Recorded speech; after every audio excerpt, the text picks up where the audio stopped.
Calvary స్వరము నీ కొరకే, కల్వరి స్వరము నీ కొరకే.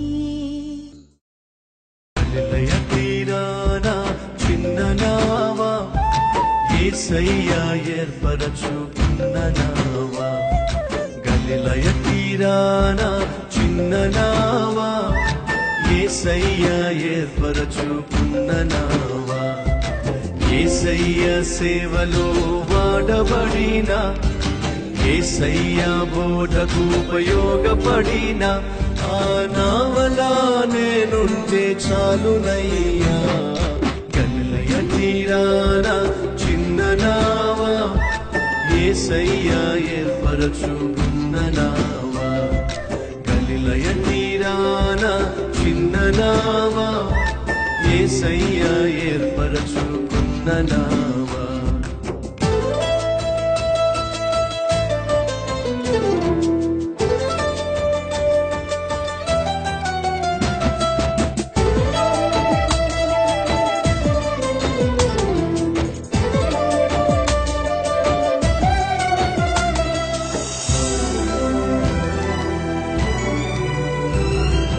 యేసయ్య రాకకై ఎదురు చూసిన, యేసయ్యను మోస్తూ పరవశించిన.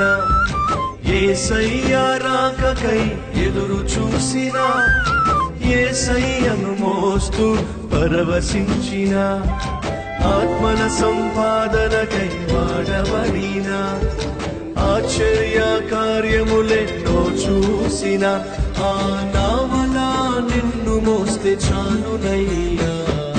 గలిలయ తీరాన చిన్న నావా, యేసయ్య ఏర్పరచుకున్న నావా. గలిలయ తీరాన చిన్న నావా, యేసయ్య ఏర్పరచుకున్న నావా.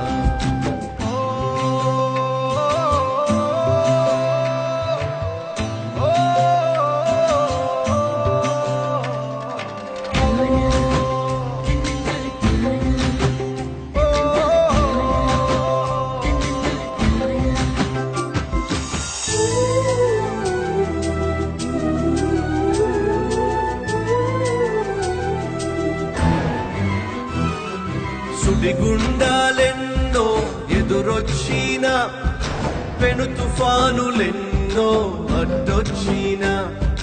సుడిగుండాలెన్నో ఎదురొచ్చిన, పెను తుఫానులెన్నో అడ్డొచ్చిన. ఆగకుండా ముందుకే కొనసాగిన, అలుపెరగని సేవకై సిద్ధపడిన ఆ నావలా నన్ను కూడా వాడుమయ్యా. గలిలయ తీరాన చిన్న నావా, యేసయ్య ఏర్పరచుకున్న నావా.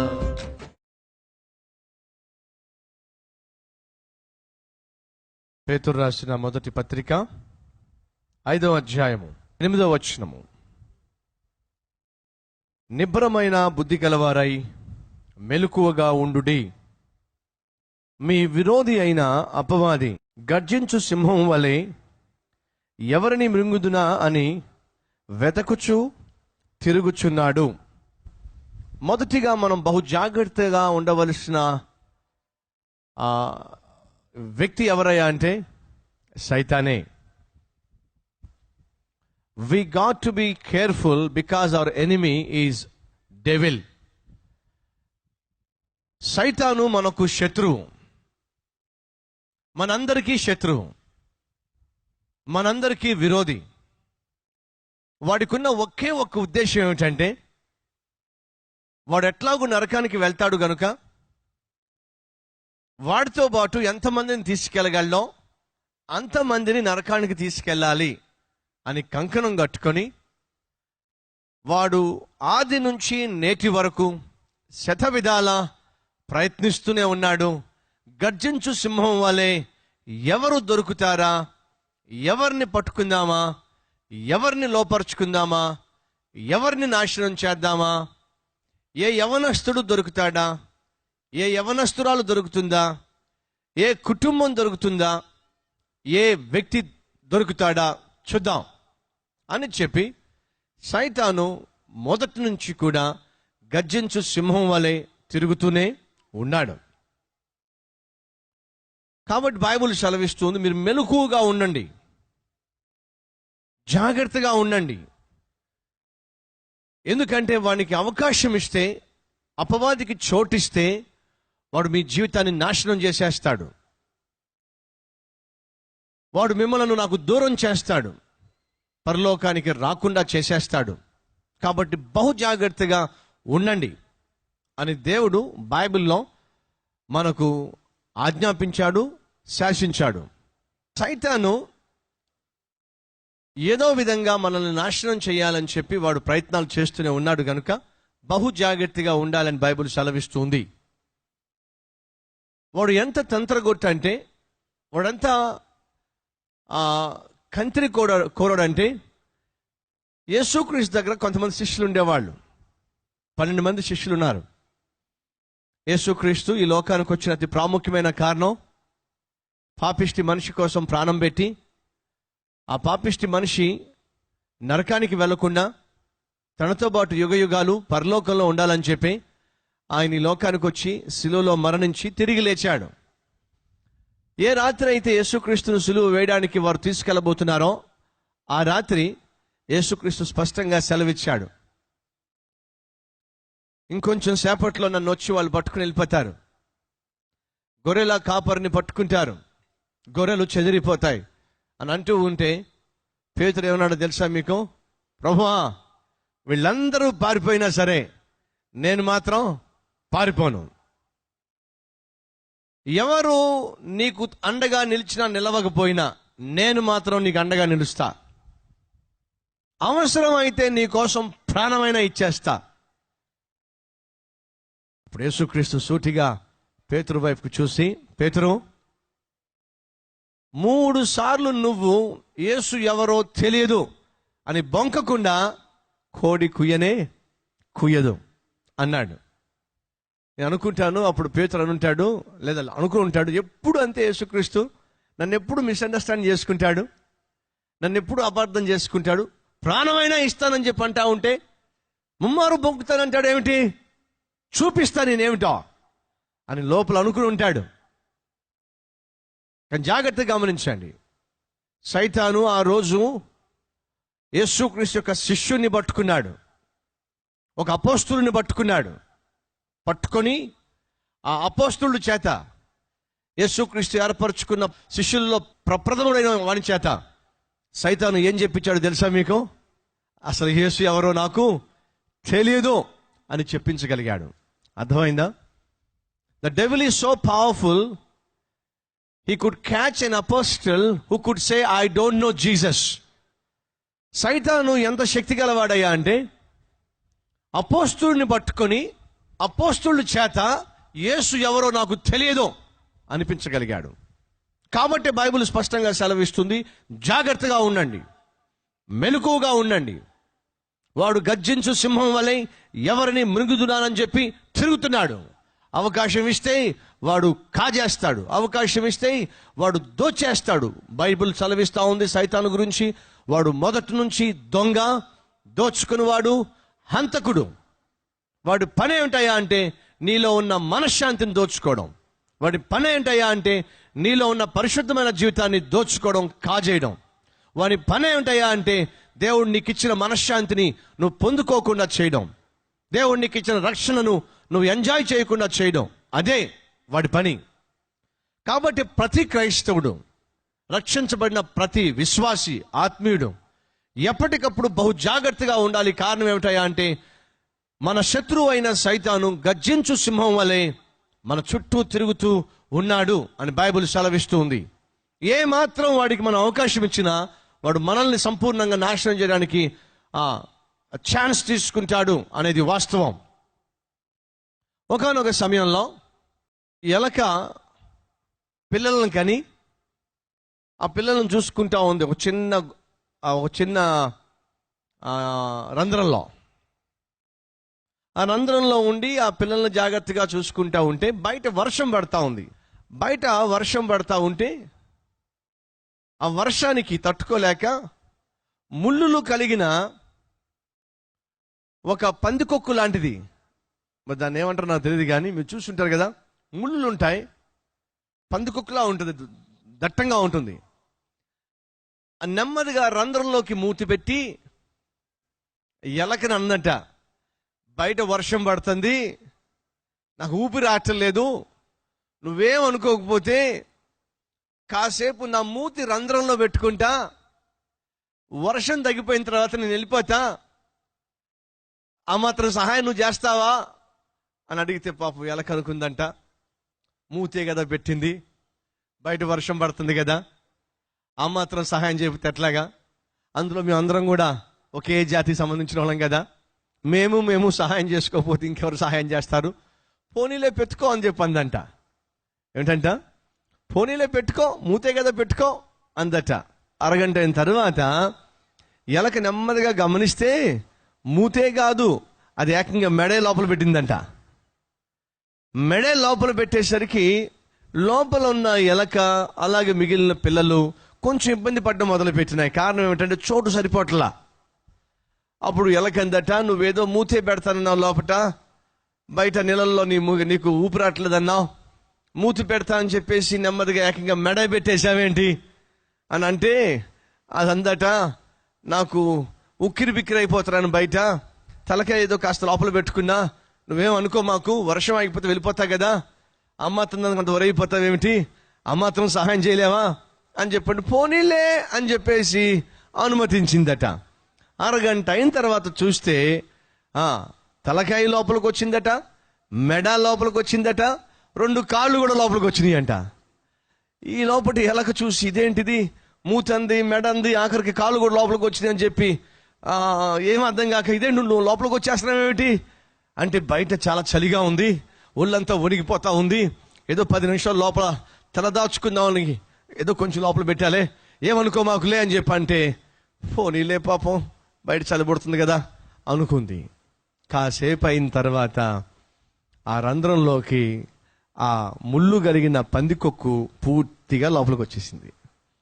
పూర్తిగా లోపలికి వచ్చేసిన తర్వాత ఆ ముళ్ళన్నీ కూడా ఎలక పిల్లలకు బాగా గుచ్చుకుంటా ఉండి అవి అల్లాడిపోతా ఉంటే, ఏడుస్తూ ఉంటే, అప్పుడు ఎలక అందట, అదేం దౌర్జన్యం, నువ్వేదో మూతి పెడతానన్నావు, బయట ఏదో వర్షం అన్నావు, పోనీలే అని చెప్పేసి నువ్వు మూతి పెట్టనిస్తే మెడ పెట్టనిస్తే ఆకంగా 2 కాళ్ళు ముందు పెట్టావు, ఆ తర్వాత మొత్తం లోపలికి వచ్చేసావు, ఏంటి దౌర్జన్యం అంటే, ఆ ముళ్ళ పందికొక్క అందట, లోపల నాకు హాయిగా ఉంది, మీకేమైనా కష్టంగా ఉంటే బయటకు వెళ్ళొచ్చు అందంట. ఏంటంట, లోపల నాకు హాయిగా ఉంది, మీకేమైనా కష్టంగా ఉంటే బయటకు వెళ్ళొచ్చు. దుష్టుడైన సైతాను అదే చేస్తాడు. నువ్వు కొంచెం అవకాశం ఇస్తే, నీ చూపుల్లో కావచ్చు, నీ తలంపుల్లో కావచ్చు, నీ ఆలోచనల్లో కావచ్చు, నీ క్రియల్లో కావచ్చు, కొంచెము సైతానికి అవకాశం ఇస్తే, కొంచెము వాడిని నీతో పాటు ఉండనిస్తే, అందుకే బైబిల్ సెలవిస్తా ఉంది, అపవాదికి మీరు చోటు ఇవ్వద్దు. వాడు కొంచెం చోటిస్తే చాలు, పూర్తిగా నీ జీవితాన్ని ఆక్రమిస్తాడు. ఈరోజు ఈ మాటలు వింటున్న నా ప్రియ సహోదరి, నా ప్రియ సహోదరుడా, నీ జీవితంలో ఏదో ఒక ఏరియాలో సైతాన్ గాడికి నువ్వు చోటిస్తున్నావు. ఏదో ఒక చోట, ఏదో ఒక విషయంలో, ఏదో ఒక క్రియలో, ఏదో ఒక పనిలో, ఏదో ఒక అలవాటులో, ఏదో ఒక చూపులో, ఏదో ఒక తలంపులో సైతాన్ నువ్వు చోటిస్తున్నావా లేదా ఒకసారి ఆలోచించు. ఆ ఒక్కటి చాలు సైతాన్ నిన్ను సంపూర్ణంగా ఆక్రమించడానికి. ఆ ఒక్కటి చాలు సైతాను నీ జీవితాన్ని పూర్తిగా వశపరచుకోవడానికి. ఈరోజు ఈ మాటలు వింటున్న నా ప్రియ సహోదరుడా, నా ప్రియ సహోదరి, నీ కళ్ళు పరిశుద్ధంగా ఉండకపోతే నువ్వు అపవాదికి చోటిస్తున్నావు. నీ తలంపులు పరిశుద్ధంగా ఉండకపోతే నువ్వు అపవాదికి చోటిస్తున్నావు. నీ నోటి మాట తీరు సరిగా ఉండకుండా నోట్లోంచి బూతు మాటలు వస్తున్నా, అబద్ధాలు వస్తున్నా, నువ్వు అపవాదికి చోటిస్తున్నావు. నువ్వు సంపాదించే సంపాదనలో అక్రమము కానీ, లంచము కానీ, అవినీతి కానీ ఉన్నట్లయితే నువ్వు అపవాదికి చోటిస్తున్నావు. నీ ఇంట్లో నీ బిడ్డలను చూసే విషయంలో, నీ భార్యను పట్టించుకునే విషయంలో నువ్వు నిర్లక్ష్యంగా ఉంటున్నట్లయితే నువ్వు అపవాదికి చోటిస్తున్నావు. అదే అవకాశంగా సైతాను తీసుకొని నీ జీవితాన్ని, నీ కుటుంబాన్ని, నాశనము చేయగలడు. కాబట్టి మనం ఏం చేయాలి? మెలకువగా ఉండి అపవాది క్రియలను, అనగా ఏవైతే సైతాను క్రియలో, అనగా ఏవైతే శరీర సంబంధమైనవో, అనగా ఏవైతే లోక సంబంధమైనవో వాటిని మనం త్యజించాలి. అపవాదికి చోటు ఇవ్వద్దు అంటే అర్థం ఏమిటి? వాడికి సంబంధించిన ఏ క్రియకు, వాడికి సంబంధించిన ఏ అలవాటుకు, వాడికి సంబంధించిన ఏ పాపమునకు మనలో చోటు ఉండడానికి వీలు లేదు. ఎందుకని? బైబిల్ సెలవిస్తుంది మనం పరిశుద్ధంగా ఉండడానికి పిలువబడ్డాం కానీ అపవిత్రంగా ఉండడానికి పిలువబడలేదు. అంతేకాదు, మనం సేవించే దేవుడు పరిశుద్ధుడు అని బైబిల్ సెలవిస్తుంది కనుక మనం పరిశుద్ధంగానే ఉండాలని చెప్పి దేవుడు ఆశిస్తూ ఉన్నాడు. మరి ఈ దేహము దేవుని ఆలయము గనుక, ఈ దేహము దేవుని మందిరము గనుక ఇది పరిశుద్ధంగా పవిత్రంగా ఉంచుకోవాలి బైబిల్ సెలవిస్తుంది కనుక ఈ దేహంలో అపవాదికి గాని వాని క్రియలకు గాని చోటు ఇవ్వడానికి వీలు లేదు. అదే వాస్తవం అయితే అడుగుతున్నా, నీ దేహంలో అపవాది క్రియలు జరుగుతున్నాయా లేదా? నీ దేహంలో అపవాదికి, సైతాను క్రియలకు చోటు ఉన్నదా లేదా? నీ చేతులు పవిత్రమైన, నీ కాళ్ళు పవిత్రమైన ప్లేసుల్లో, పవిత్రమైన స్థలాల్లో వెళ్తున్నాయా? నీ చూపులు, నీ శరీరము, నీ ఆలోచనలు, నీ చెవులు, నీ పెదవులు పవిత్రంగా ఉంటున్నాయా లేక అపవిత్రతకు చోటిస్తున్నాయా? ఆలోచించు. ఒకవేళ నీ దేహంలో, నీ జీవితంలో, నీ ఆత్మీయతలో అపవాదికి, అనగా సైతానికి, అనగా పాపానికి ఎక్కడ చోటిచ్చినా అదే పాపము నిన్ను నరకానికి తీసుకుని వెళ్తుంది. కనుక సైతాను విషయంలో మనం బహు జాగ్రత్త కలిగి ఉండాలి అని బైబిల్ సెలవిస్తూ ఉంది. మెలకువగా ఉండండి. ఎందుకని? అపవాది అయిన సైతాను గర్జించు సింహం వలె ఎవడు దొరుకుతాడా? ఎవరిని పట్టుకుందామా? ఏ కుటుంబాన్ని బంధిద్దామా? ఎవరిని నాశనం చేద్దామా? నరకానికి తీసుకెళ్దామా? వాడు తెగ తిరుగుతున్నాడు. సత్యము తెలుసుకుంటున్న నా ప్రియ సహోదరుడా, నా ప్రియ సహోదరి, ఎంత జాగ్రత్తగా ఉండాలి. ఆత్మీయ సహోదరి, సహోదరుడా, సైతాను ఏదో విధంగా నిన్ను, మనలను నాశనం చేయడానికి కంకణం కట్టుకున్నప్పుడు ఎంత జాగ్రత్తగా ఉండాలి. మరలా జ్ఞాపకం చేస్తున్నా, సొలొమోను మహాజ్ఞాని. అటువంటి మహాజ్ఞానినే దేవునికి దూరం చేసి బయల దేవతలకు బలి అర్పణలు చేసేటటువంటి స్థాయికి సైతాను దిగజార్చలేదా సొలొమోన్ని? సంసోను మహాబలాఢ్యుడే.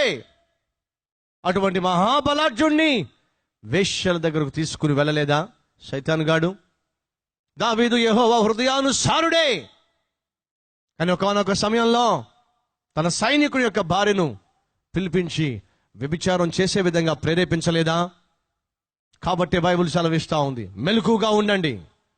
వానికి ఎవరైనా అవకాశం ఇస్తే, ఎంత జ్ఞాని అయినా కావచ్చు, ఎంత ఆత్మీయుడైనా కావచ్చు, ఎంత బలాఢ్యుడైనా కావచ్చు, ఎంత గొప్ప సేవకుడైనా కావచ్చు, అవకాశం ఇస్తే అవకాశం 100% సద్వినియోగపరచుకోవడం సైతాను గాడికి చేతనవుతుంది.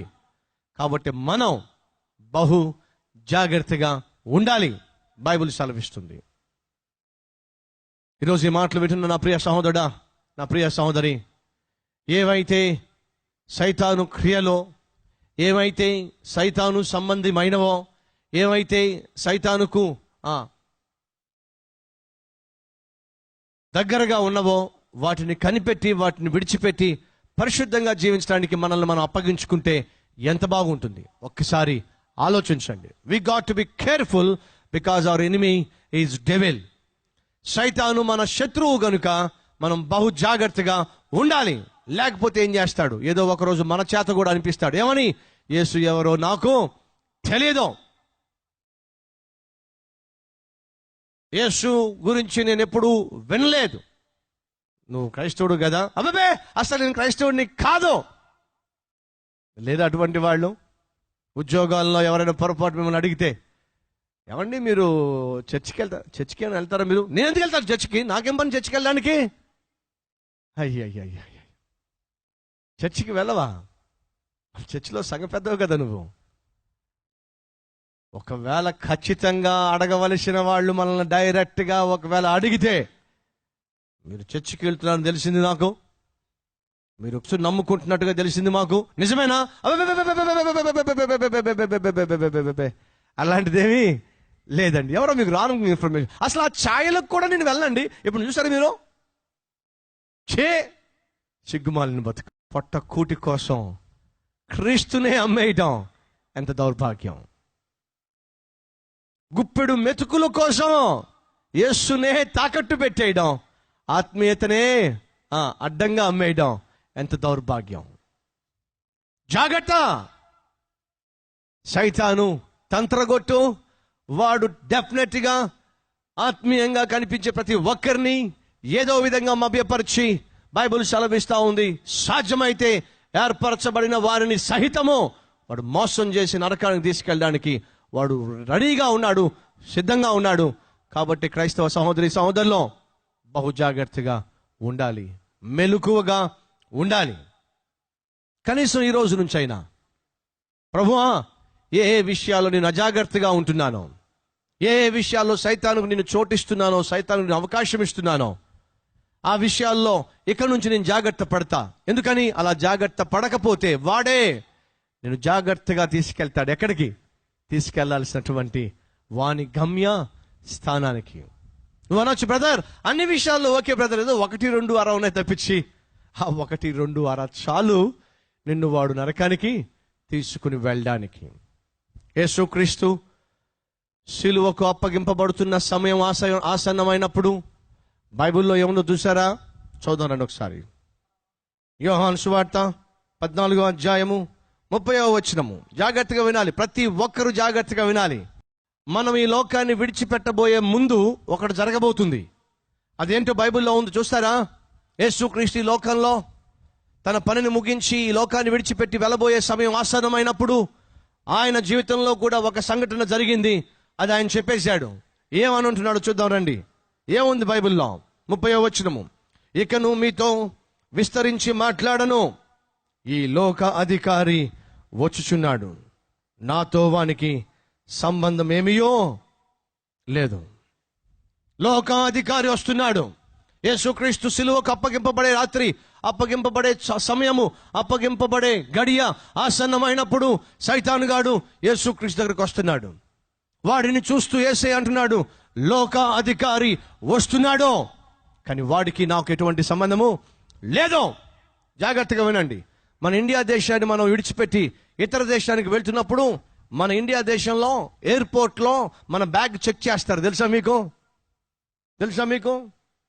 ఇండియా దగ్గర నుంచి ఖరీదైనవి, ఇండియా దగ్గర నుంచి, భారతదేశం నుంచి విలువైనవి ఏమైనా పట్టుకెళ్ళిపోతున్నామేమో అని చెప్పేసి మనల్ని చెక్ చేస్తారు.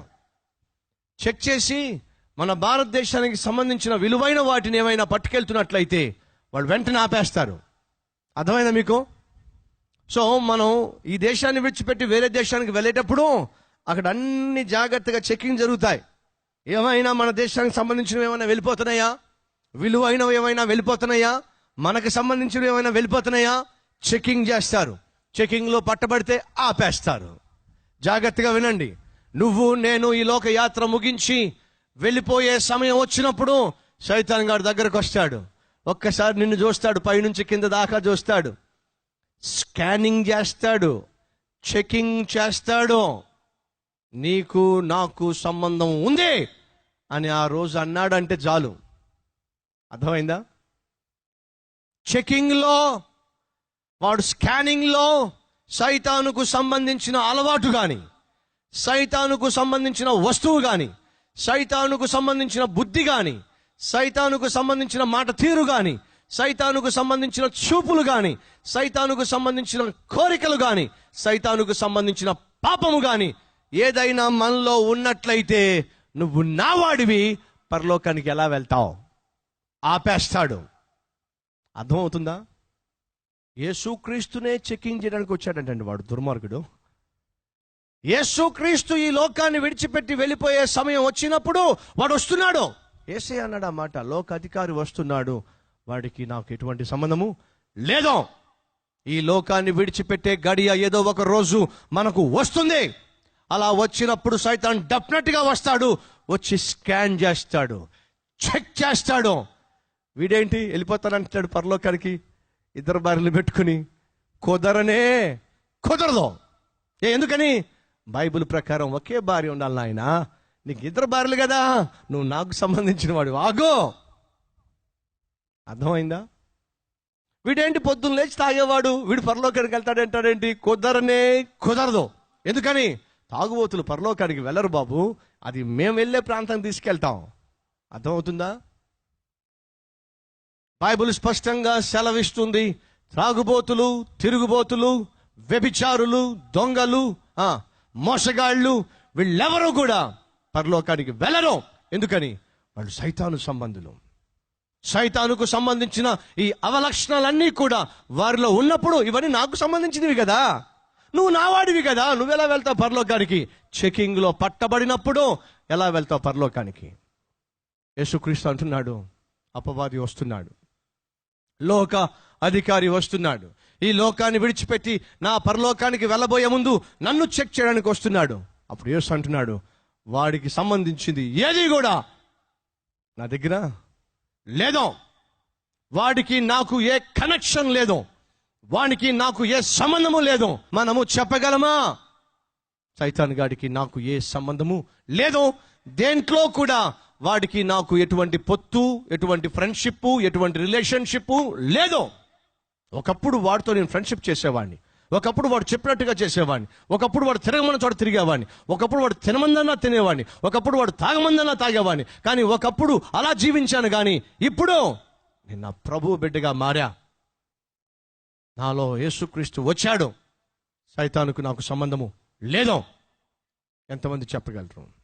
దేవుడు మీ మనోనేత్రాలు తెరిచినట్లయితే, నేను ఒకవేళ మరణిస్తే నాకు నరకమే గతి అని గ్రహించినట్లయితే, ఆ నరకానికి పోకుండా పరలోకానికి వెళ్ళాలని చెప్పి ఆశిస్తున్నట్లయితే, మనపూర్వకంగా పశ్చాత్తాపడుతున్నట్లయితే, మీ పాపాన్ని ఒప్పుకుంటున్నట్లయితే, ప్రభువును రక్షకునిగా స్వీకరిస్తున్నట్లయితే, మీ హస్తాన్ని ప్రభువుకు చూపించి మనస్ఫూర్తిగా అడగండి, ప్రభువా నన్ను క్షమించాయా, ప్రభువా నా హృదయాన్ని శుద్ధి చేయయ్యా. ఇప్పటి వరకు నేను నా ఇష్టానుసారంగా జీవించా, ఇప్పటి వరకు పాపాన్ని నమ్ముకొని జీవించా, శరీరాన్ని అమ్ముకొని జీవించా. ప్రభువా నాకు ఈ జీవితం వద్దు, ఈ పాపము, ఈ పాపిష్టి కార్యములు, ఈ పాపిష్టి అలవాట్లు నన్ను నరకానికి ఇచ్చికెళ్తాయి.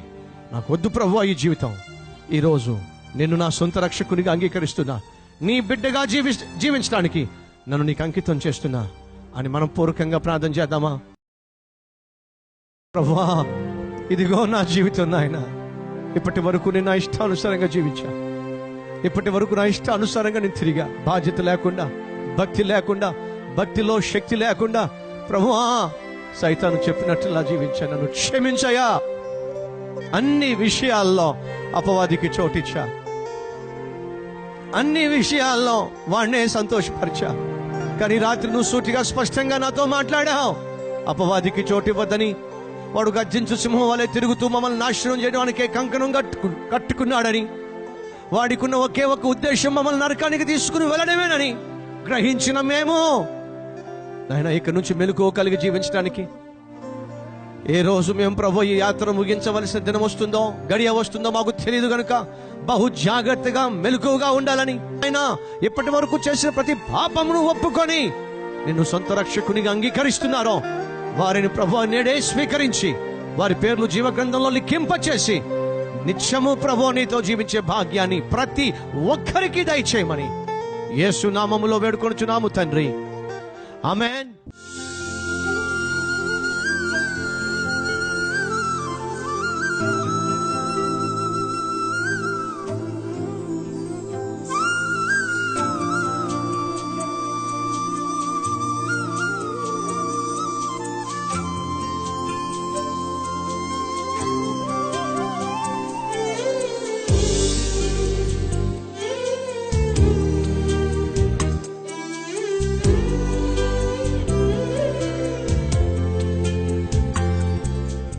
Address Calvary, post box number 30, Kukatpally, Hyderabad 72.